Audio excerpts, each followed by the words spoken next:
Sana. So, ito na yung water pump matapos i-repair.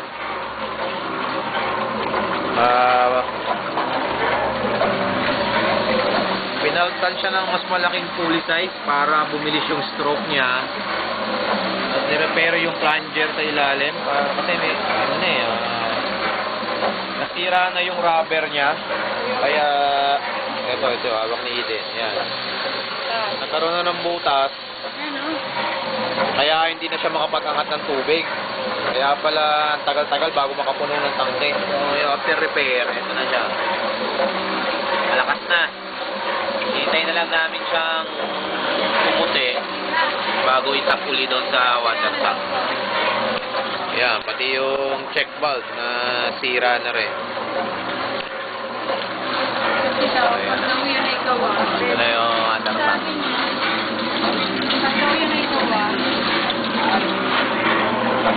Pag daw yan ay gawa, supposedly, walang hindi tumutulog. So, sige, okay na yan.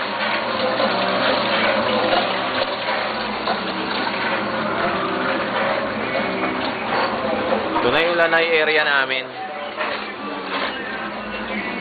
May wall na, wala pang bubog. Tapos dito sila nagpa-plastering. So yun, yung wall na yan, nandun sa wall na yan.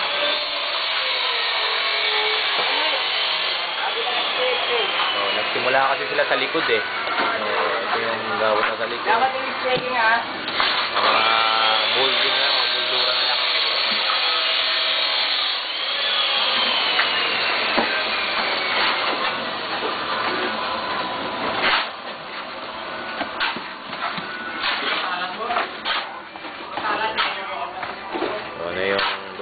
Strip. So yung fence dito di pa rin nasisinis. Panik ako sa taas. Ito yung mapasok ng dining. Yung sa railing, stairs. Ito ang sala. Ayan ang kitchen. Wala may ceiling.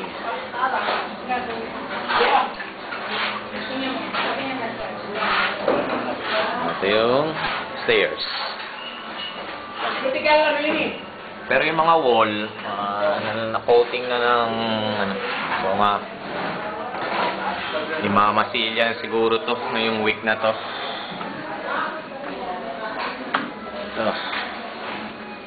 Dito po ito. Ito na yung second floor. So, dito sa kaliwa ay yung masters. Ito yung masters. So, ito na yung update. Isami na rin.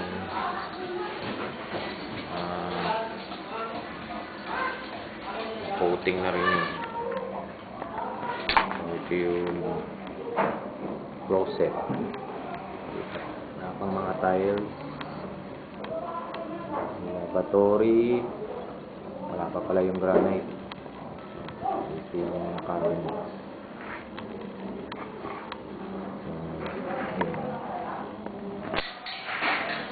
Flooring.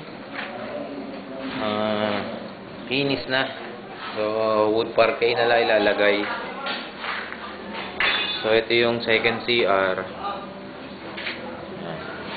Second CR. Nawan tulugan muna. Wala pa rin. Ito yung maid's room. Yung ceiling na pintura, wood parquet na lang.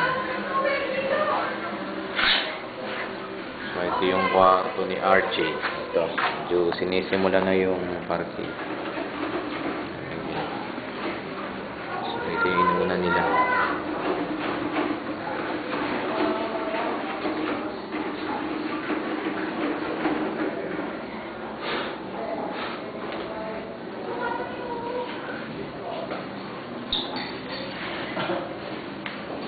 Yan, ay update. Tingin ko, mga 1 month kaya yata gagawin to. Mga ceiling to. Pero ngayong week na to, tingin ko baka magawa nila to. Pag na-free up yung ibang tao dun sa baba.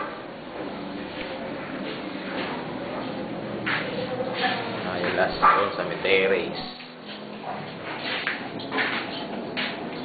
Terrace. Wala pa rin mga block to.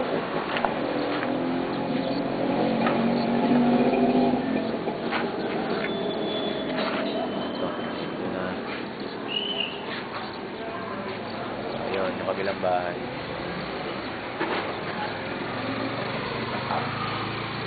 Ayan, yung lanay area mo, medyo magulo pa. Hindi namin tinambak pa yung mga bakal kasi. Pero by next week siguro, ililipat na namin yung bakal na yan dito sa kabila para malinis na namin ni tatay yung lugar nito. Para matamnan na rin ng halaman kasi yung mga sides niya. Sayang ang panahon.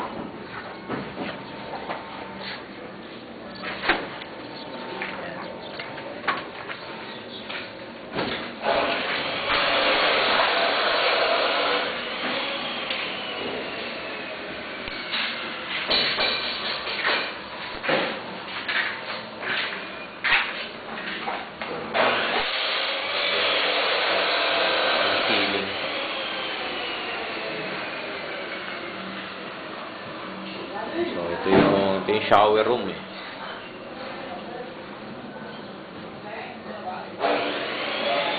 Ito yung water closet. Yung lugar na ito. Tapos ito yung lavatory niya. Dito ang mga cabinets.